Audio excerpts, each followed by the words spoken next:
Welcome to the Room and Board Deathmatch, where we pit 31 of the bravest board games up against each other until there is only one winner remaining. This month's theme is the games with the best expansions. Now, that's not best expansions, period. That's not what this is about. This is about the expansions that elevate the gaming experience. If you know anything about me, I hate the term essential expansion. So why not make all of them face off in a battle to the death where only one can remain? I will allow one game to say their expansions are essential to the experience, and that is the game that is going to emerge victorious today. We're doing it in a little bit of a different setup this time. Let me know if you like this or not. I'm going to be bringing up more pictures of the games on my computer as we go through it all. But first, let's meet our brave competitors. These are the games that are facing off, putting their bravest face forward, and are putting themselves in the ring of fire, the proverbial ring of fire, and not the ring of fire that happened to me after that Pocky one-chip challenge. All of these were submitted by my patrons, so if you don't agree with them, you can get mad at them and not me, except for the ones where you think, oh, that's a good pick, then that was submitted entirely by me, and I'm taking all of the credit. How this matchup works is that over the course of March, we have been voting every day on a matchup between these two games, which has the best expansions, which expansions elevate the game to the nth degree. And so the conversation here, and we'll go throughout all of them as we go through the competition, is more about how much better does it make the base game. Even though I think the winning game is actually a pretty fun game in its own right and kind of invalidates the entire competition structure just based on that, but who knows, what can we do?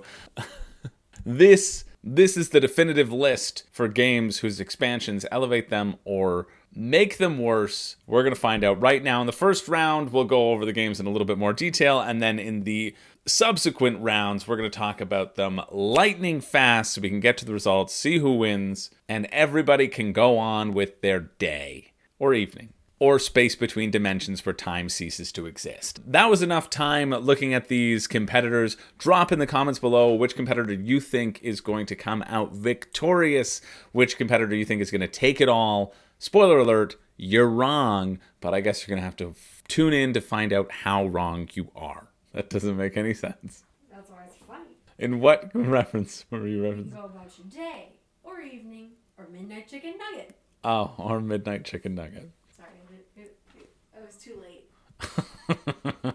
Anyway, let's get into the match. First up, we have Endless Winter versus Too Many Bones. Endless Winter is the one we're going to look at first. Endless Winter, coming out in 2022, has a number of expansions that were included in the Kickstarter collection, and you better hope, if you bought the Kickstarter edition, that Endless Winter at least makes it past the first round. Otherwise, you should have just gotten the retail copy.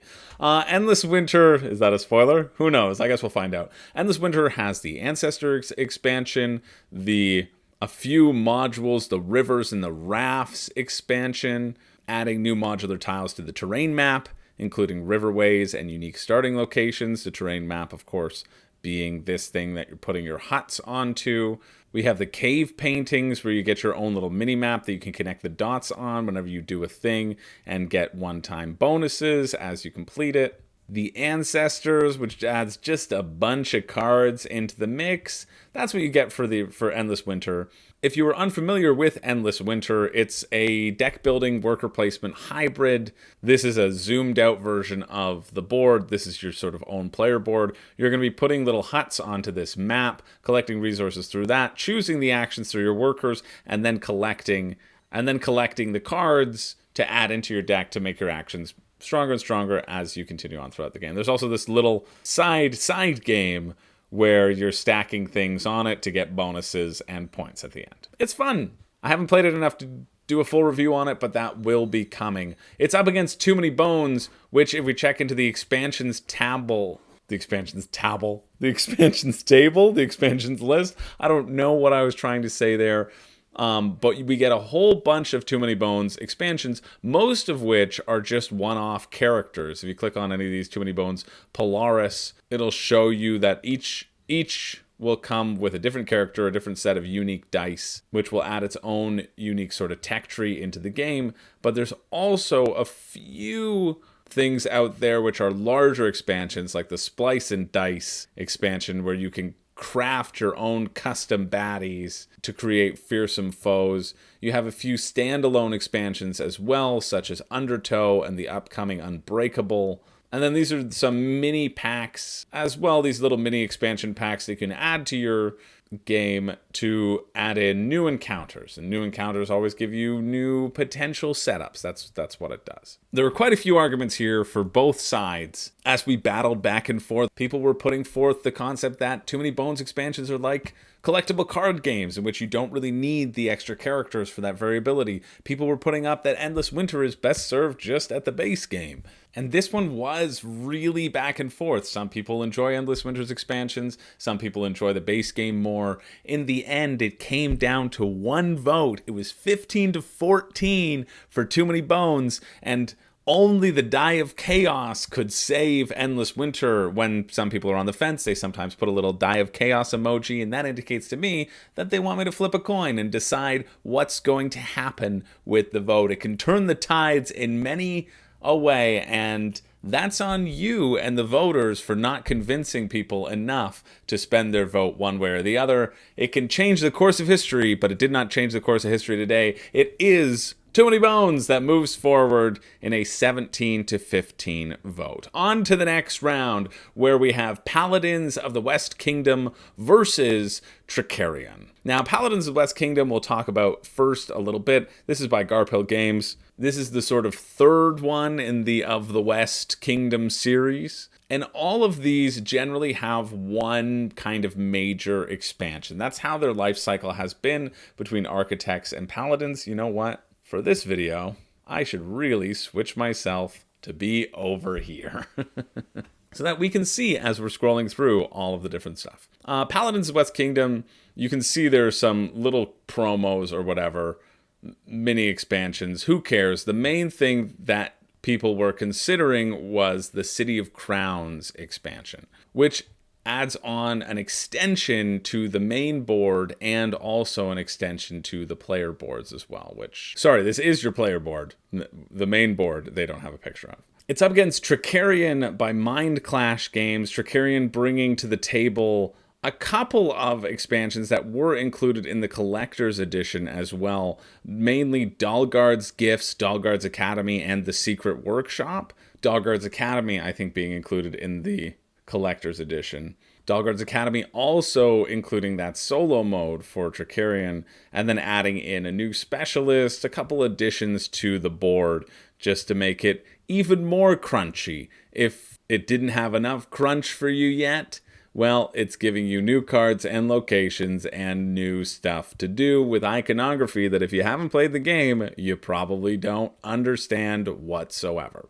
Classic Mind Clash. And this vote was a tough one, honestly. There was a lot of people on both sides, 11 and 11 for both games and both expansions, but there wasn't a lot of discussion about these expansions, meaning neither of them should move forward. There were 12 dies of chaos, which really kind of makes this a coin flip. But in that early stages, both expansions adding a little bit something in there, though. People were saying that Paladins was a top-tier game for them, but that extra little bit, that extra addition to the decision-making made it even more exciting for them.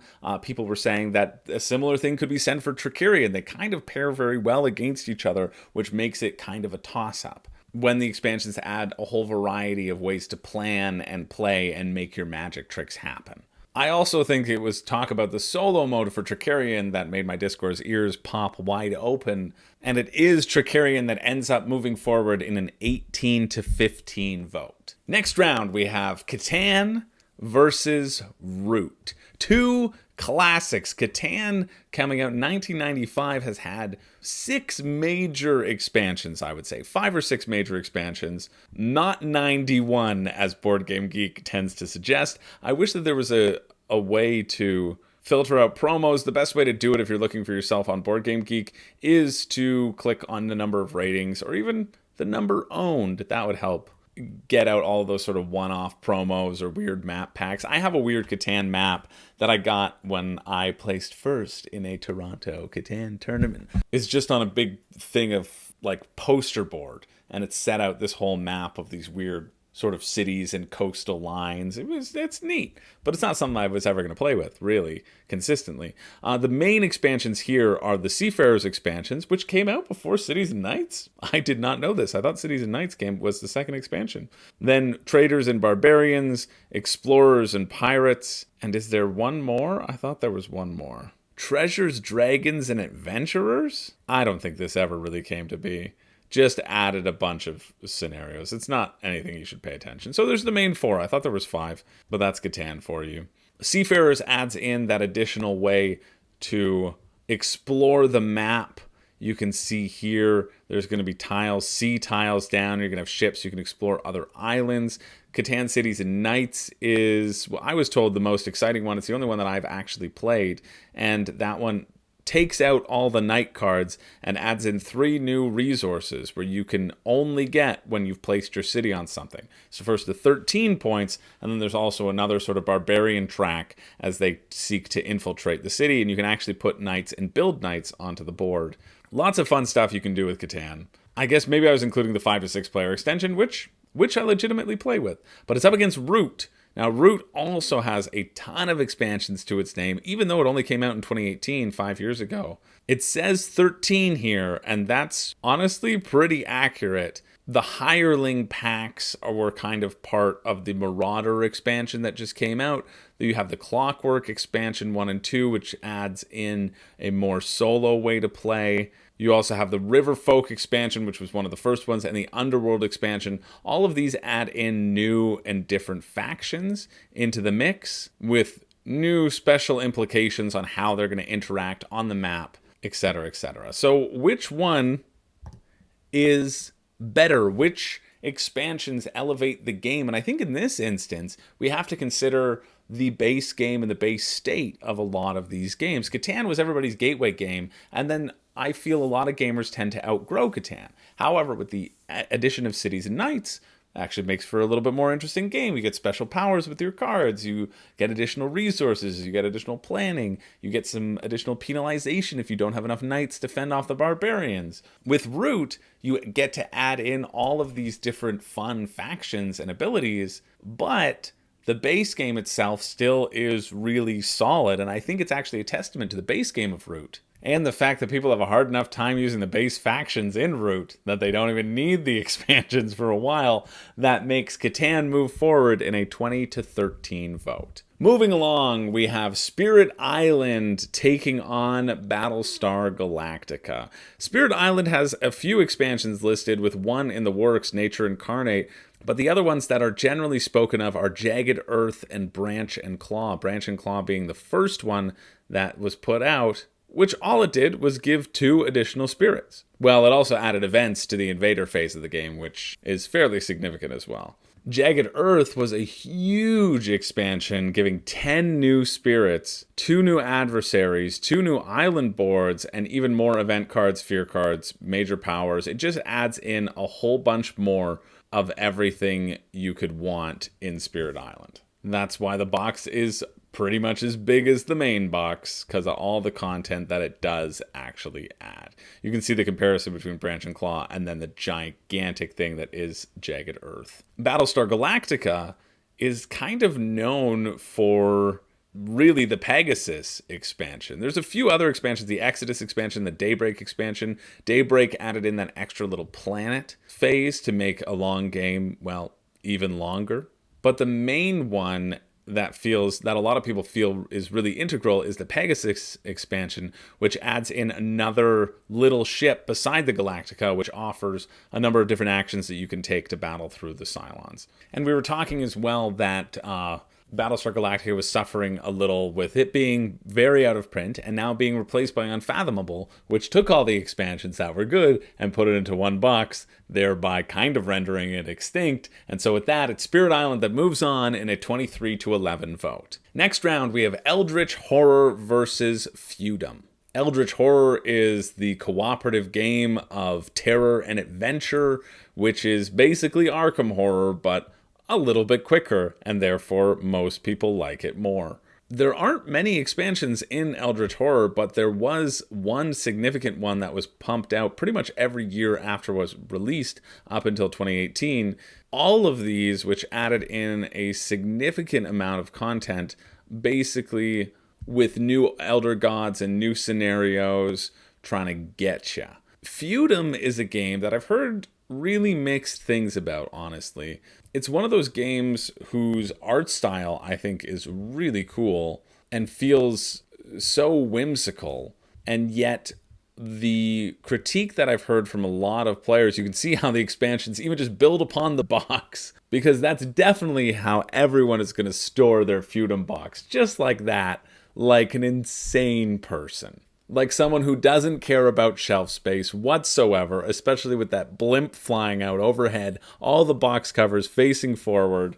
That's just madness. That's the sort of madness that you couldn't even triumph over Elder Scrolls. Eldritch Horror, not Elder Scrolls, Eldritch Horror's main point, a main improvement with the expansion is the focus mechanic, which allows you to re-roll instead of having to use clues, and it's something that you gain on your turn. That was a mechanic to help make it a bit easier, to make it a bit less long, so you don't have to keep on finding those clues. And Feudum, well, nobody really plays Feudum, and the people who do play Feudum weren't voting in the Discord, and it's Eldritch Horror that moves on in a very dominant 20-2 vote. Feudum looks really cool, but then you realize it's an economic medieval game of hand and resource management, and then you look up and all of your guests have fallen asleep. Not me. I'd be excited.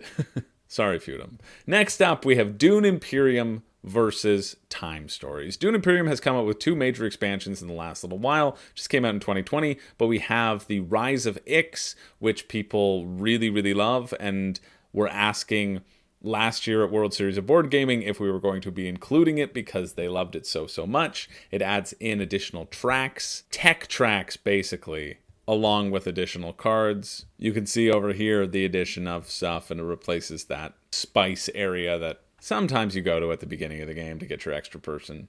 Immortality I've heard less glowing things about, but you know, people love Dune.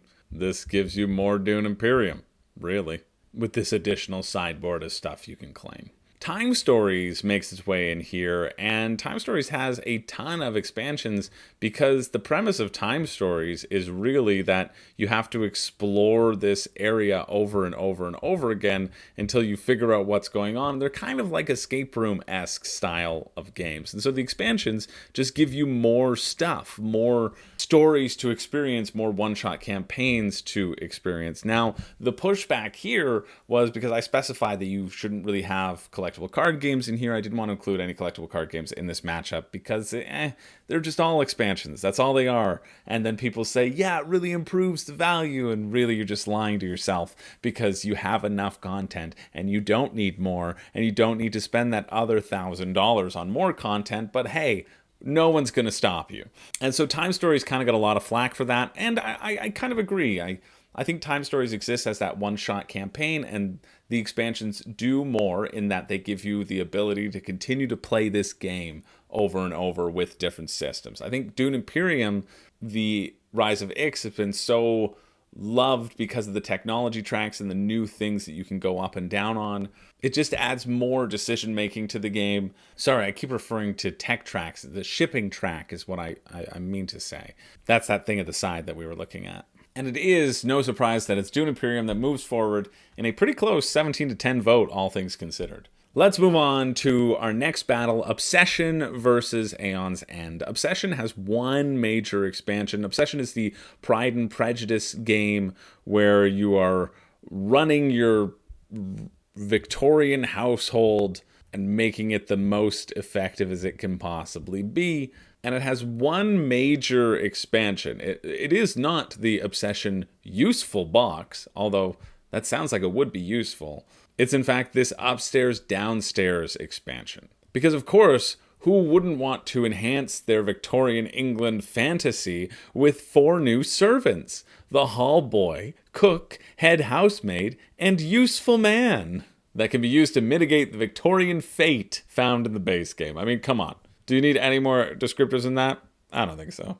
But also, here's a key one. It's a great little breakdown, refreshing the market more easily and enhancing favors earlier in the game. I find expansions that help that early game are often pretty cool.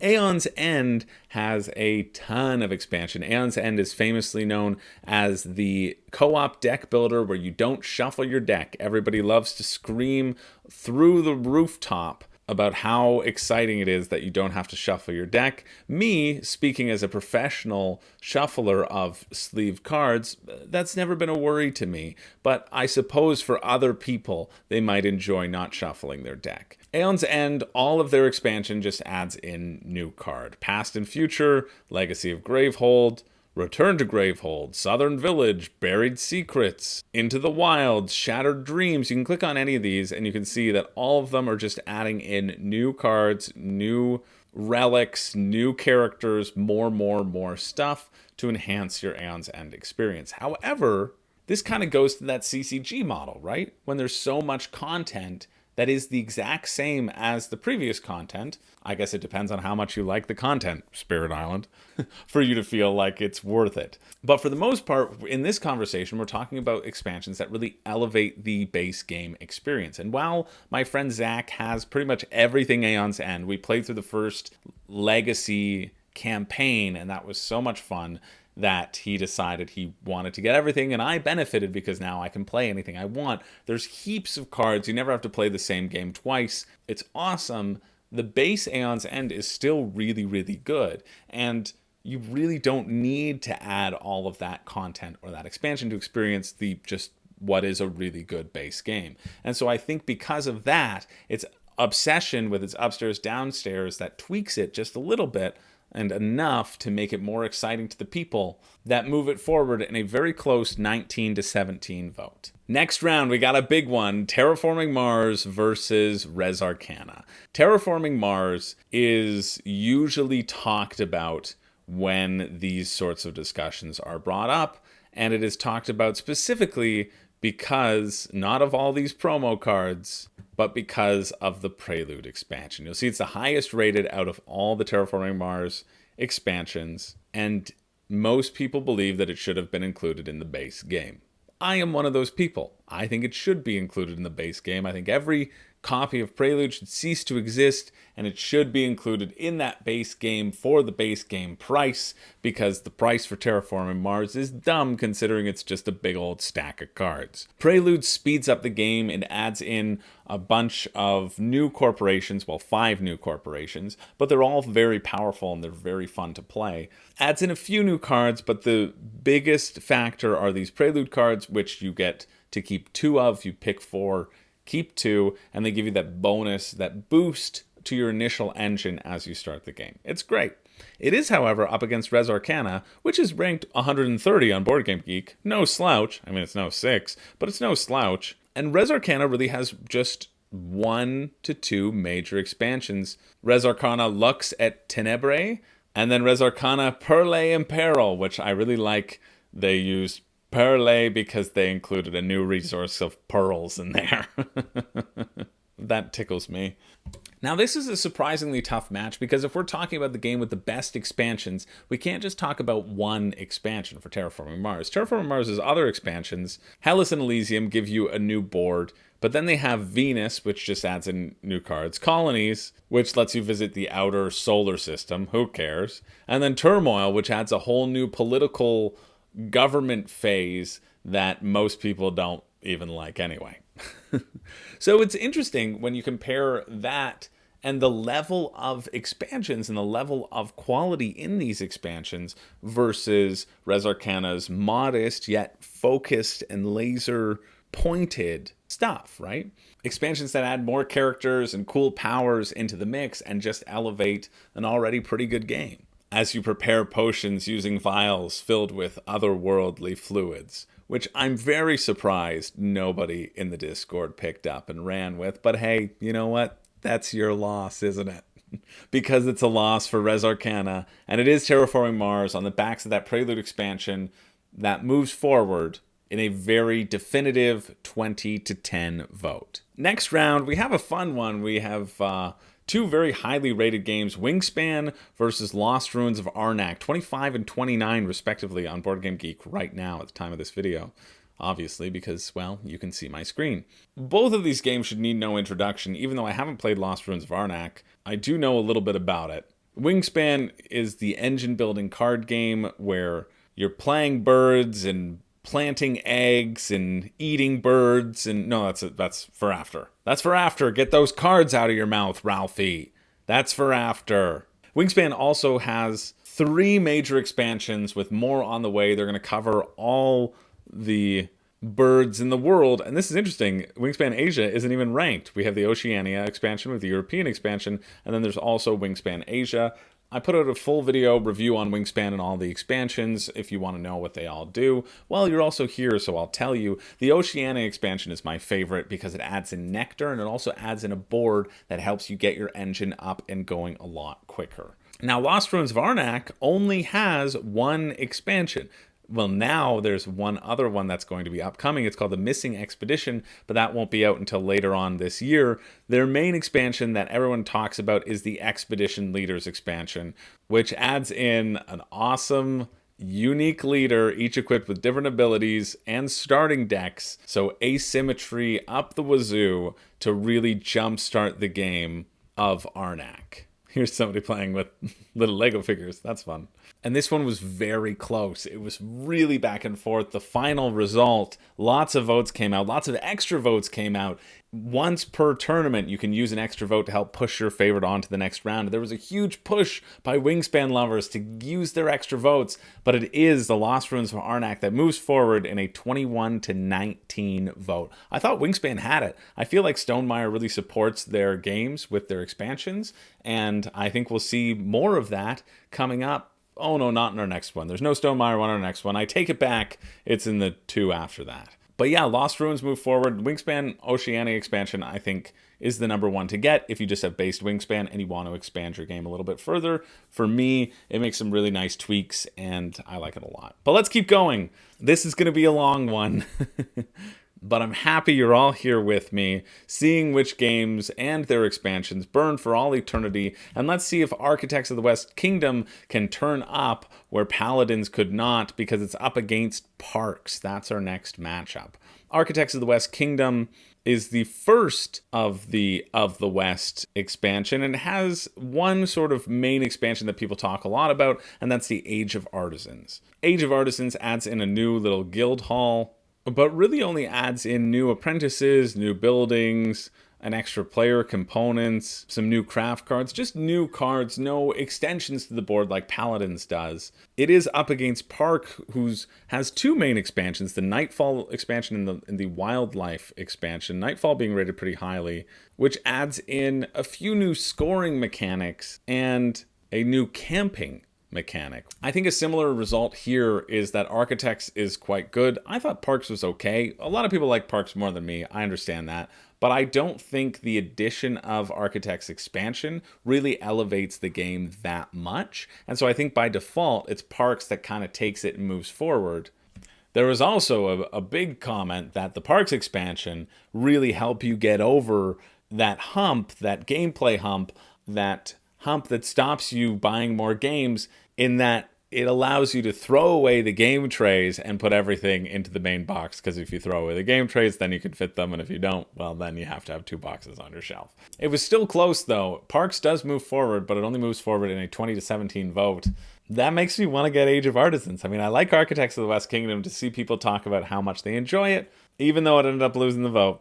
That's pretty cool. Let's keep it moving. Back to Stonemaier with Scythe versus Legendary Encounters. And Scythe has a few major expansions that we can talk about. The number 1 for me being the Invaders from Afar. You just add in 2 new factions, the Japanese and the Scottish people, and they don't have to walk over rivers. They can just run towards the center while everybody else tries to develop in their own little 3 section of the board. There's also the Wind Gambit and the Encounters expansion, which just adds in a bunch of new little encounters. The main expansion here, though, the main draw, is going to be the Rise of Fenris expansion, which adds in an entire new little secret legacy style campaign with apparently cool stuff that maybe these are spoilers for. I don't know. But it makes me want to get this immediately. Oh my goodness, look at these mechs for what is clearly to be a new faction. I don't know. I better not look at the pictures anymore because I haven't played it and I'm excited to. Scythe, just smash legendary encounters. Honestly, legendary encounters, this kind of represents the whole system of legendary encounters. A lot of the legendary games re-implements legendary Marvel game. A lot of the legendary games have their own expansions that they can plop in and out, but they also take place in sort of this larger system.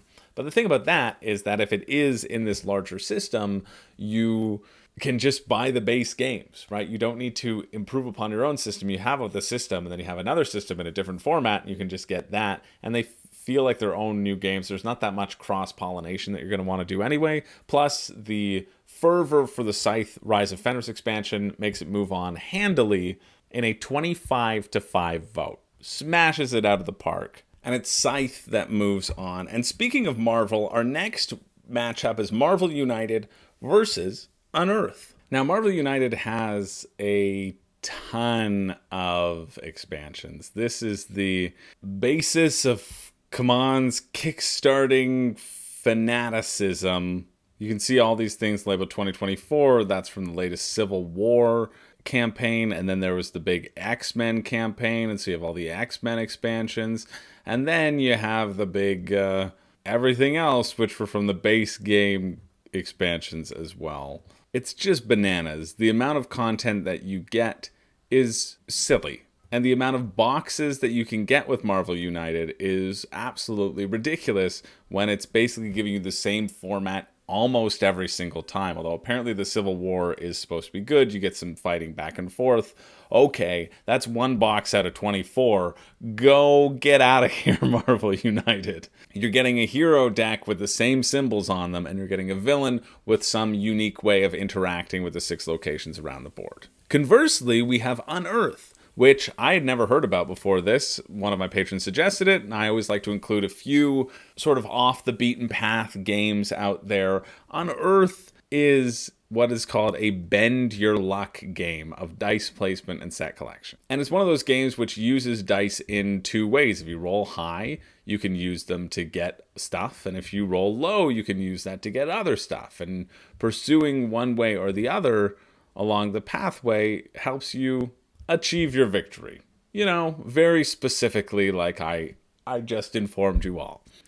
Unearth is sort of described as this mix of area control and set collection, using specific placement here to build patterns that can give you additional stuff. But the expansion, the Lost Tribe expansion, adds in an additional solo mode, adds in a 5th player, and adds in a variety more cards to shake up the game and make it different. It's just a smaller game. It's by Brotherwise Games, which I quite like Brotherwise Games ever since I played Night of the Ninja. It's a great job, Brotherwise Games. You've got a fan almost for life until I play one of your games and it's horrible.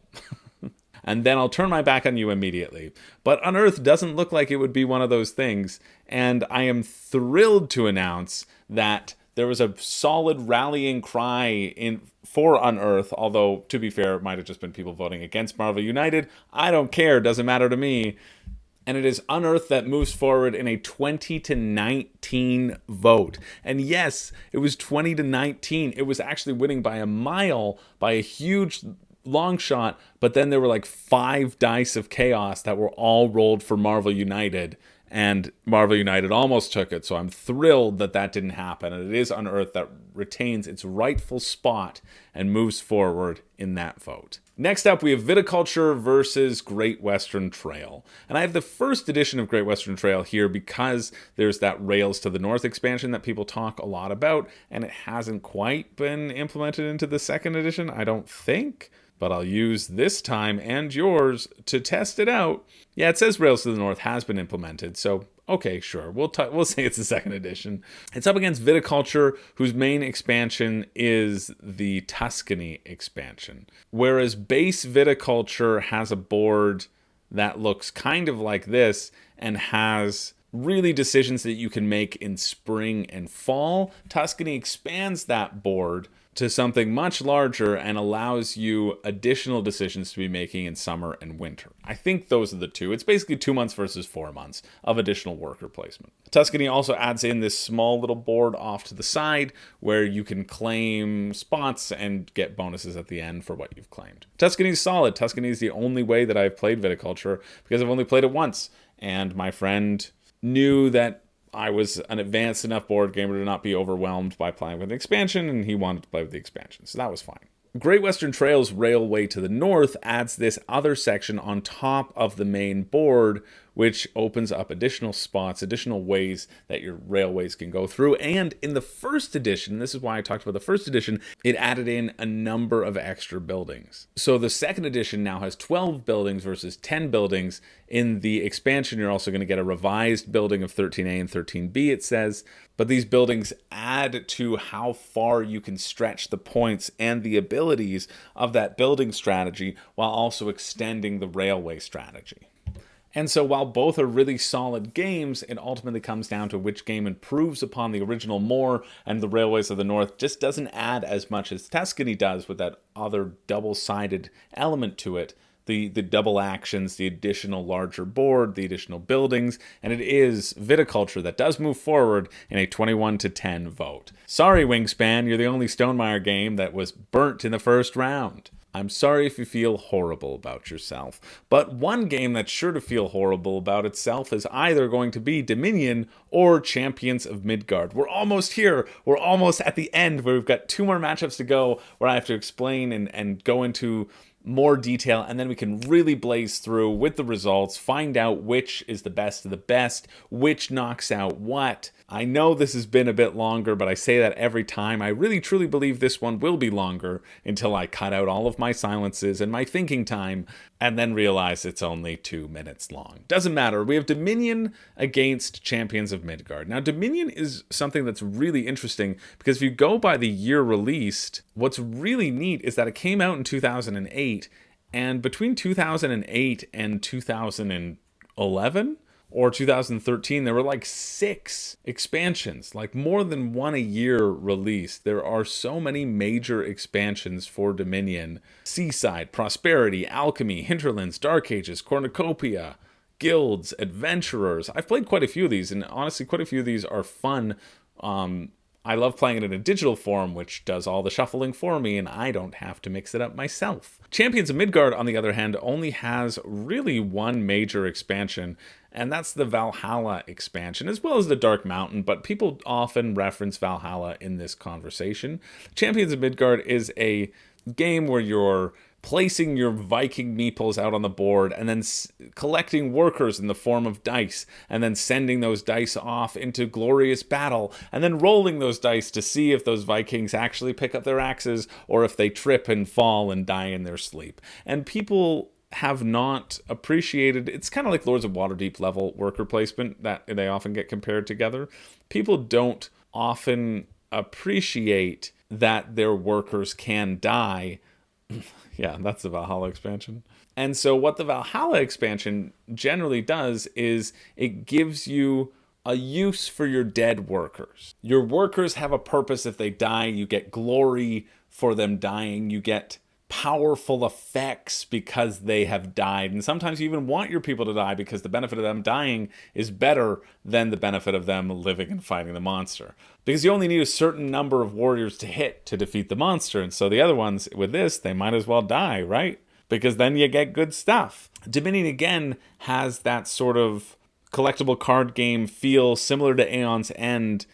How much does it improve upon the original game? And honestly, I think the expansions really do improve Dominion quite a bit, but in a digital sense. Like, I like them in the digital game because they're all mixed together. And then when I went back to base Dominion, I thought, this is kind of boring. The other card abilities feel a lot cooler. And what's really cool is that the creator of Dominion actually came to the publisher, I heard this, with a whole bunch of expansions already ready, and they're like, okay, listen, we're going to chop these down, we're just going to sell the base box, we're going to see how it does, and then we'll continue to produce the content afterwards. And I think that's really neat because it shows the wide breadth of mixing and matching that the card game does provide. But on a physical, actual, tangible level, I don't want Dominion in my house. I don't want it because I would want all the expansions and I would never play with any of them. If you're not actually playing with them, then how good are they? Conversely, people love the Valhalla expansion. People think it adds a change, a noticeable change to the game and not just more stuff and more variability. And for that reason, it's Valhalla that moves on in a very solid 19-11 vote. Now, next up, we have two brave competitors. We have Orleans and we have Bounce Off. I'll get to Orleans in a second, but I have to talk about our Lord and Savior, Bounce Off.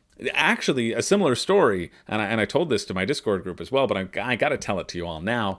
Bounce Off started out similar to Dominion. When the designer came forward, there was a lot more complexity to what ended up being a really simple, awesome addition to basically every genre, worthy of being in every deathmatch from here on out. And so they're like, okay, listen, we're going to pare it down, we're going to get initial Bounce Off, and then we'll release these expansions as the time goes on. But what they didn't know is that somebody in their corporate headquarters took all of the Bounce Off files and gave them away to other designers who took them and just published it as if it was their own game and not a design of a Bounce Off expansion. Bounce Off used to have a full zoo map that you were supposed to fill in, and, you know, Feuerland Games got their hands on it, gave it to Matthias Vega, and wouldn't you know it, Arc Nova was born, when really that was going to be Bounce Off's first expansion. They waited a long time to release it,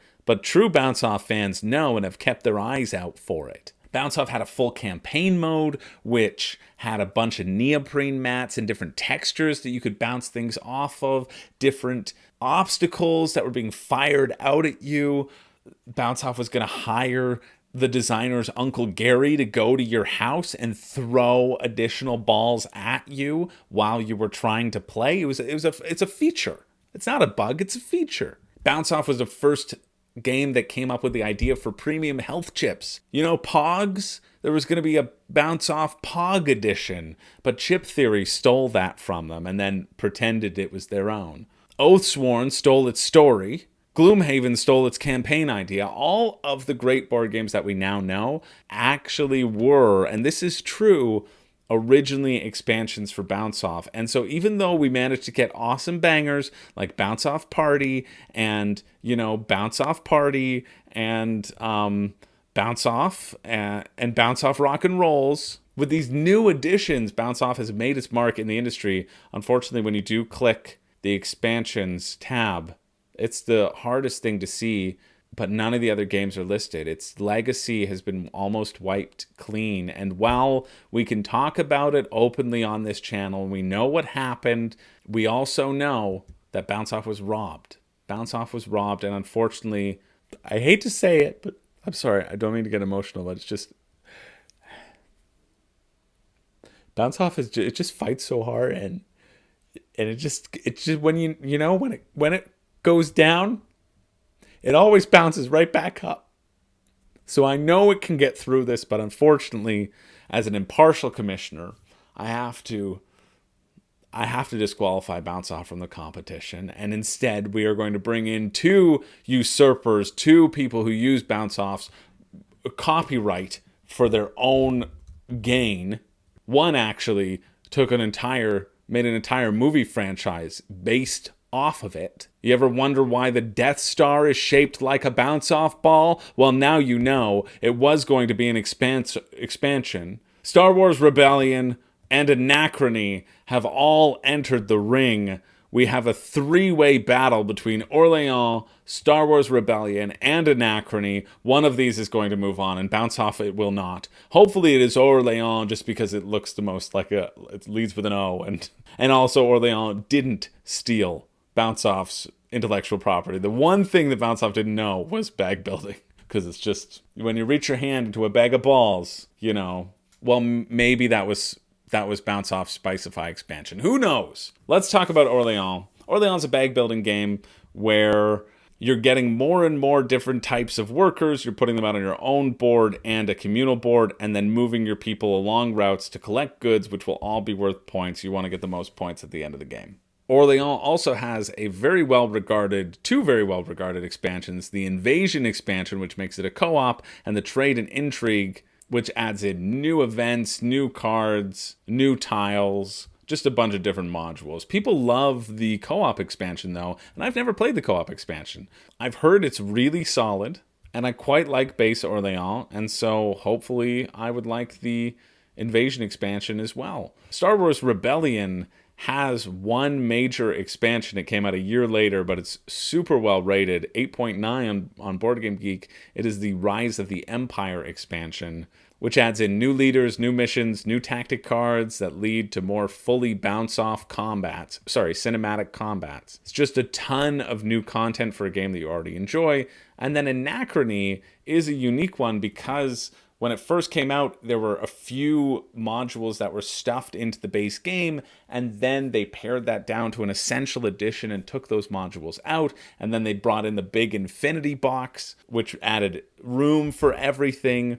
The highest rated expansion on Board Game Geek is the Fractures of Time expansion, where you can basically use your exosuits twice. There's another space where you can get additional stuff, and then you can blink your exosuit from one place to the other. It also adds in, new faction leaders, which is always great. There's also a number of other expansions, like the exosuit expansion, which, honestly, people love because it just gives them cute little minis. The Doomsday module, just a bunch of little modules that can shake up the game in that's already super variable. Orleans got hardly any votes, like 0, basically 0, like 2, which is surprising to me. It came down to Star Wars Rebellion and Anachrony, and it came down to a tie. It was 17-17. Star Wars Rebellion had more votes and was primed to move forward, but the Die of Chaos wanted Anachrony to teleport its way further into the round, and it is Anachrony that does move forward in an 18-17 vote. And that's our first round. Now we're really going to ramp things up. There's only one more game to cover, and then we're going to just go through the results and find out which of these expansions will come out on top in a grand basharoonie that I'll try to add as much more information as we ended up discussing, but heck, it was a friggin' exciting discussion period in the Discord. I'll plug this again at the end, but if you want to participate in the voting and the conversation, feel free to sign up for Patreon. It's a Patreon-only Discord. This is my way to kind of give back, but I'm always going to give these sorts of recaps, so if you don't have money you can't support, totally okay. I don't have lots of money either. I appreciate everybody who can support for a couple bucks a month. If it works out to like 25 cents a video, really, if you think about it that way. But if you can't support, that's okay. Honestly, if you just like and subscribe this video, that still means the world to me. Hopefully, you have liked and subscribed. Let's keep going. I wasn't expecting this to be a commercial break. I just wanted to say if you wanted to participate in the voting. Doesn't matter. Let's get going. We only have one extra game to cover, and that's in our first matchup. We had a bye in the first round, and the reason being, in order for us to have a vote every day, to start on the first and finish on the last of the month, the number is variable, and it's never 32. There are never 32 days in a month, so we had 31. Our competitor, who does have a bye, but who is a pretty strong contender in their own right, is Everdell. It's going to be Everdell against Too Many Bones in our first round of the round of 16. I feel like I'm starting to go into auctioneer voice, and I love it. Let's keep this going. Too Many Bones we know. Everdell we're going to cover. There are a number of expansions for Everdell, all of which can be stuffed into that giant big box expansion. The main expansions, the first one was Pearlbrook. I guess the first one was the Rugwort pack, which just adds in a bunch of little rats. And there are 3 cards. It's kind of like a solo mode as well. Rugwort gives you something to fight against. Then we have the Belfair expansion, Spirecrest, New Leaf, Mistwood, and the big box, cramming it all together. Belfair adds in player powers. New Leaf extends the tableau and adds new cards and adds more ways to refresh it. Pearlbrook was the first expansion, adds in the new little Pearl resource. And honestly, Everdell is great. It really is. I haven't played any of these expansions, but I have the collector's edition of the standard game, which adds in these little legendary critters, and you basically get a legendary critter and a legendary construction. And if you build that thing, you can upgrade it for free, or you can just build the legendary critter and construction from your hand if you have the stuff. But it gives these own little secret goals that you're striving for throughout the game, and it's pretty fun. It adds in a few extra different buildings as well that I've just now kind of shuffled into my base game, and I don't really worry about it. It's up against Too Many Bones. Too Many Bones, with its main expansions of just additional characters and standalone expansions. The consensus here is that Everdell's expansions do elevate it beyond the base game, certainly more than just additional characters, and it's Everdell that moves forward in a 17-10 vote. Too Many Bones loses by too many votes. Moving along, we have Trickerion versus Catan. Trickerion adding in that Dalgard's Academy stuff to help with your worker placement on this very not confusing board. And then we have Catan, whose expansions like Seafarers, Cities and Knights, Traders and Barbarians really shake up that core gameplay system. And this vote, well, it was close. It was not close between Trickerion and Catan, but it was in fact close for the Burn It All movement versus one of them, versus the not Burn It All movement. There's been a thing, if you've seen past death matches, there's been a thing where, well, the mob likes to make my job difficult. And the mob likes to see me sweat, really. And the mob likes to burn games that they don't think will win. Well, really, they just like to burn both games in a matchup and see what I have to do to replace them so that the bracket can continue onwards. And I think that's what was pushed forward here. I think also because Everdell won and it is a strong competitor, there was a push that neither Catan or Trickerion's expansions were strong enough to measure up into that next round, rather than considering, okay, which of these should move on to the next round, right? Which of these deserves the honor of triumphing over the other. However, there was an impassioned plea. Both the Catan voters and the Trickerion voters worked together to triumph over the Burn It All movement. They managed to add their extra votes onto Trickerion, who was in the lead over Catan, even though I think Catan probably should have won, let's be real. Cities and Knights really changes the gameplay of Catan and makes it that next level. If Catan's a gateway game, Cities and Knights makes it the gateway plus game. You know, it adds that extra complexity, and I think those who like Catan really should try Cities and Knights, although I'm happy just to play base Catan anytime as well, because, you know, I think it's a solid negotiation game. Doesn't matter.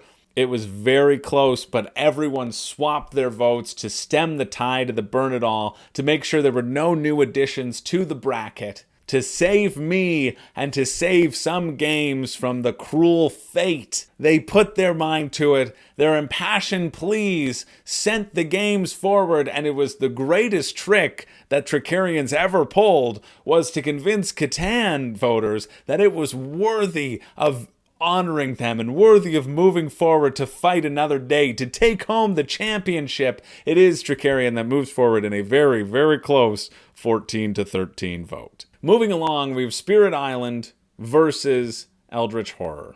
Eldritch Horror just adding more and more content to that base game, more and more evils, more and more scenarios, and Spirit Island almost doing the same with Jagged Earth, adding more and more spirits, adding those additional event decks, and really increasing the variability and the varied combinations that you can have between the two. But I really think Spirit Island is the one that's moving forward here, mainly based upon people's love of the base game. For me, both of these kind of add similar things, and so if it adds similar things and it's adding more of what you like, then people are going to vote for the one that they like more, if that makes sense. And it is Spirit Island that moves forward in a 15-10 vote. Moving along, we have Dune Imperium versus Obsession. Again, in this vein, I think we can guess which one's going to move forward. It's been pretty dominant here from Dune Imperium, especially with the strength of the Rise of Ix expansion. I think that one's doing a lot better than Immortality in terms of the rating, in terms of the public sentiment, even though a point was made that Ix adds more time to the game. And something I did really appreciate the last time I played Dune Imperium was how snappy it is, right? How quick the turns can be and how quick the game can actually progress. World Series of Board Gaming's final, when people were playing for $25,000, it only took just over 2 hours, right? I feel like if they can play in just over 2 hours, pretty much anybody can play in over 2 hours. But even with that pushback, Obsession unfortunately was burnt to the ground, and it is Dune Imperium that moves forward in a 20-6 vote. Onwards, we have Terraforming Mars. My tabs up above are getting smaller. Terraforming Mars versus Lost Ruins of Arnak. The Expedition Leaders expansion basically against the Prelude expansion. And this one was a pretty close one. This one was. I've changed. I'm looking at the camera so I can make sure to impress upon you just how close it was. Both the Leaders and the Prelude add very sort of minor differences, but significant differences that feel and resonate throughout the game and get you started and get you pushing along a path, right? And this one was really close. Arnak was in the lead 14-13, and then the dice rolled to make it a tie 15-15. And so I opened up for more discussion and more deliberation, and perhaps it's the additional asymmetry that Leaders brings, or perhaps it was because the missing expedition was announced on this day. It doesn't matter. It is Lost Ruins of Arnak that manages to triumph over Terraforming Mars' expansions in a 17-15 vote. Terraforming Mars, I thought Terraforming Mars was going to take the whole thing, but it does not. Terraforming Mars and all of its expansions burn to a crisp in a very, very close 17-15 vote, and it's Arnak that does move forward. That's very exciting to me. I do not know who's going to win now because I thought it would have been Terraforming Mars. Moving along to our next matchup, we have Parks versus Scythe. We can see the Rise of Fenris still up there on the screen. We can see Parks. We remember that it's Wildlife and Nightfall. Nightfall got it through, but can this Wandering Bison token save Parks? Can the camping mechanic of adding tents to the board, and instead of taking the action on the card, you take the tent one-time action, kind of like a worker placement side on the side. Can it topple Scythe and the Wind Gambit? Yeah, because everybody talks about the Wind Gambit as being the most impressive expansion. Trust me, if Scythe moves forward, it's not because of the Wind Gambit. It's because of Invaders from Afar and the Rise of Fenris. It's not even because of the modular board. I was excited about the Scythe modular board, and then I thought, it just seems fine. I don't think you really need it. But I like that it exists. I like modular boards. Anyway, it's clearly not going to lose to Parks. Its Scythe moves on in a 23-8 vote. Moving along to another matchup, Unearth versus Viticulture. This one, again, should be self-explanatory. Unearth had a pretty good run and actually garnered quite a few more votes too, but it just remains that not a lot of people have played Unearth, and more people have played Viticulture, and more people have experienced the Tuscany expansion. That's kind of how these expansions are going to go, right? If your game is also lesser known, it's not going to need that expansion, or people won't be clamoring for that expansion, which is annoying because I really would love for there to be a great Attack on Titan deck builder expansion. Zach and I were coming up with one in which I really mean Zach was coming up with it, and I was saying, yes, that's cool, where you could have military police or people appearing on the inside of the walls that you had to deal with, and then special items appearing on the outside of the wall that you could go get. But it leaves you open to more danger, right? Just like small little variabilities that would be so exciting and fun, kind of like this Unearth expansion is to the people who love Unearth. But you can see that I didn't even change the screen to Unearth when I was talking about it, and that should give you a hint that it is Viticulture that moves on. In a 19-13 vote, though, a lot of people were getting behind Unearth. Makes me excited to try it out. I think people like rooting for the little guy. People like voting against the behemoths, but sometimes the behemoths earn their spot, and it is Viticulture that moves on. And finally, our last matchup in the round of 16, before we have our final 8, we have Champions of Midguard versus Anachrony. Champions of Midguard, one of these standard expansions of Valhalla, Anachrony with all of its mini modules. This one was really close. When I check the votes now, it's 16-15. When I called the votes, it was 16-14. And then there were 2 Dies of Chaos, but that didn't change anything. Anachrony was ahead. It was always ahead. It was always going to be ahead. It predicted this. It knew. It came back from the future and has seen the future. It knows where it ends up in this death match. And it is at least into the next round, the quarterfinals, as Champions of Midgard get sent to Valhalla. So we have our final 8, where we've got Everdell versus Trickerion. Trickerion, the little engine that can it take out Everdell? In fact, the Agents of Chaos are alive and well in the Discord, which of course they are. It's my Discord, and I'm a monster, and I just attract monsters to me. I understand.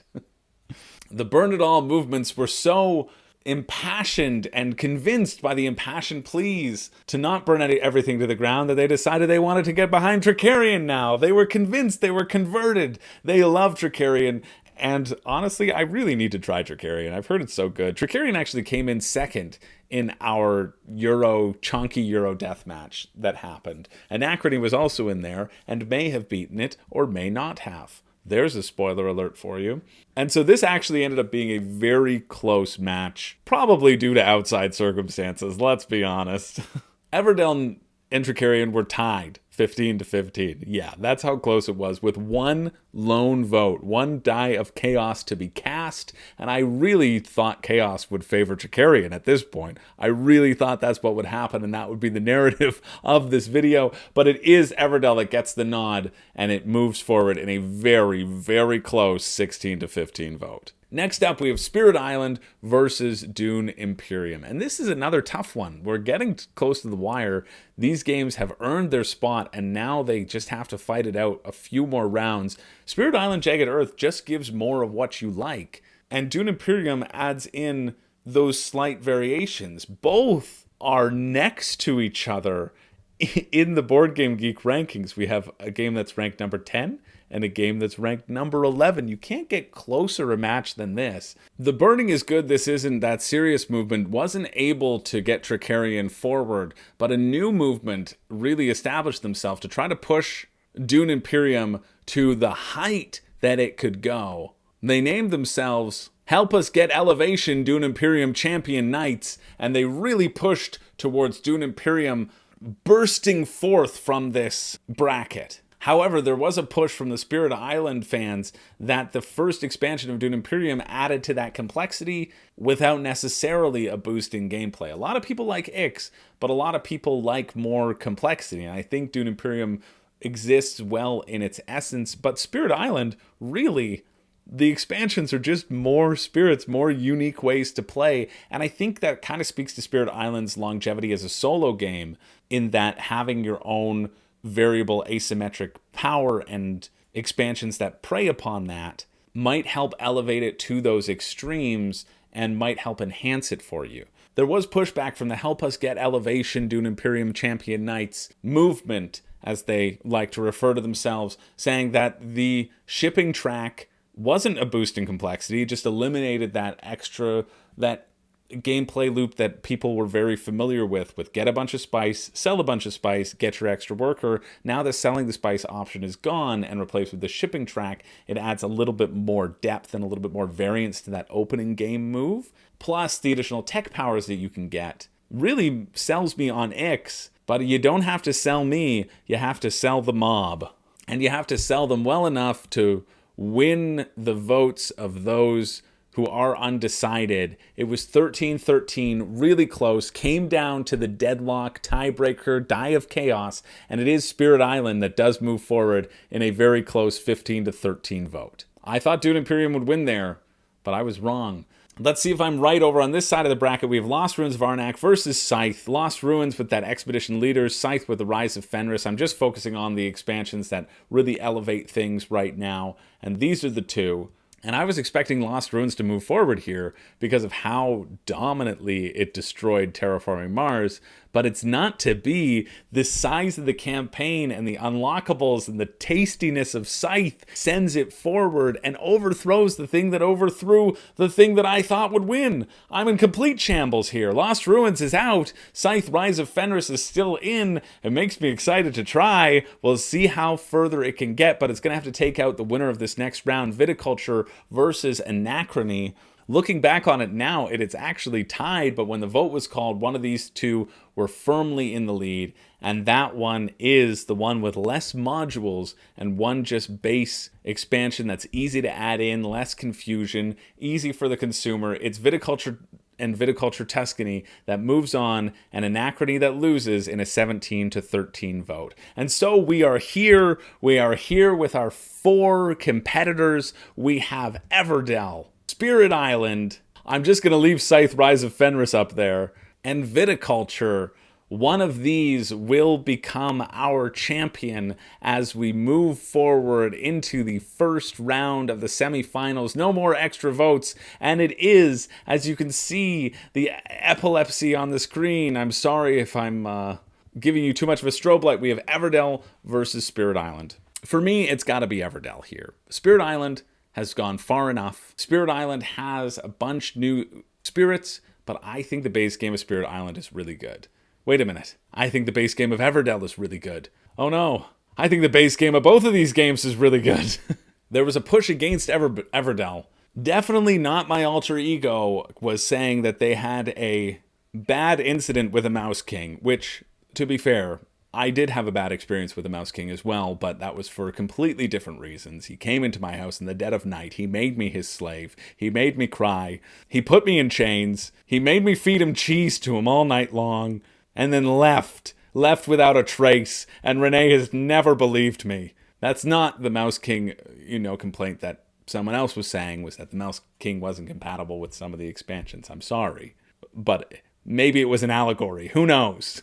Spirit Island, though, is just additional events and more spirits. And when you see the game-changing plays that Everdell brings into the mix with Belfair and Pearlbrook and New Leaf and Spirecrest and all adding in these unique individual things to shake up the game with interesting modules. Well, you'd think I was building to a Spirit Island gotcha, but it is Everdell that does move forward into the finals in a 16-13 vote. Goodbye, Spirit Island. Although when I check back now, it is close in a 15-14 vote. So somebody must have switched. They must have been convinced after the fact. But it doesn't matter. What happened, and Everdell is in the finals against one of these two, Scythe or Viticulture. Both of these massively shaking up the gameplay. Scythe adding in who knows what. It's a mystery. It makes the people excited. Viticulture adding in an entire new second part of the game that feels so chunky and delicious. Which of these is going to move on? Well, it is in fact the mysterious one. Sorry, Viticulture, you're out of here. Scythe moves on in a 14-12 vote, and we have our finale. I'm coming back to the main screen to call it once and for all. We have Everdell versus Scythe. These are the two that have made their way through the bracket. These are the two whose expansions elevate them to such extremes that maybe it makes the base game completely unplayable from here on out. Maybe neither of these games are good games. Maybe they're awful. Or maybe they're exceptional and the expansions only make them more exceptional. One of these games is going to take home the win. One of these games convinced everyone else more than the other. And it definitely wasn't a 13-13 tie decided by a chaos dice. I swear it isn't. No, I'm going to give you the final tally that just happens to have 3 votes from a 13-13 tie. And it's for sure not decided by the chaos dice because people couldn't convince one or the other. For me, I think Everdell, the base game, is better than Scythe, the base game. But I assume, therefore, that if the expansions both elevate it to a similar level, then Scythe would be the winner. However, that is not to be. Everdell is able to earn its big bucks. I was going to draw this out a little bit more, but we don't need to. You've been here long enough. It's Everdell that wins in a 15-14 vote. Officially, it was 11-11, it was 12-12, it was 13-13, and it was definitely decided by real people voting with their hearts and not a chaos dice. It is Everdell that earns its spot and its big box moving forward, winning the competition in that 15-14 vote. It earned its bye in the first round. I think this might be the first time something with a bye has actually won the whole competition. It took out Too Many Bones, which people have an entire trove chest filled with content. Guess what? Your trove chest is garbage. It took out Trickerion, who everyone tried to rally behind to bring to life and light. It took out Spirit Island, filled with unique exciting asymmetrical spirits, and eventually it took out Scythe and the Rise of Fenris and the modular player board. It didn't matter. The invaders from afar can stay afar. It's Everdell that wins the competition and earns that big box on your shelf, or actually beside your shelf, because it doesn't fit on your shelf, because it's too filled with incredible content that you can never put down. I'm gonna go buy myself a big box of Everdell, I swear. No, I probably won't, because I'm too cheap. Well, and also because my mom got me the collector's edition and I would feel bad like getting a bunch of stuff and replacing it. So that's probably why I won't get it. Doesn't matter.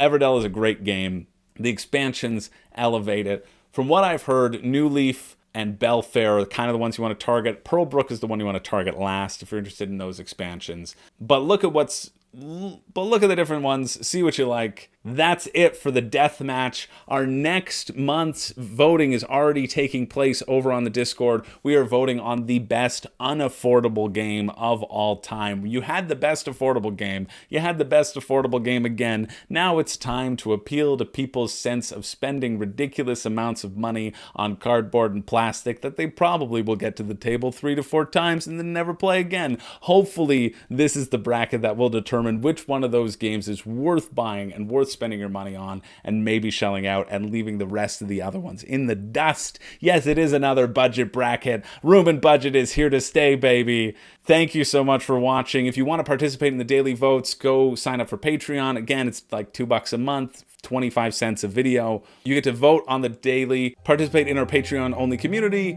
join the conversation, and if not, that's okay. Like and subscribe. I'll always be back with these recaps because I think they're fun and I want to share them with you all. Thank you so much for watching. My name's Chris George. I do not have a catchphrase, but I need a damn drink of water because I've been talking for too long. See you later. Go play some Everdell, or don't, because the base game is trash, apparently. Bye.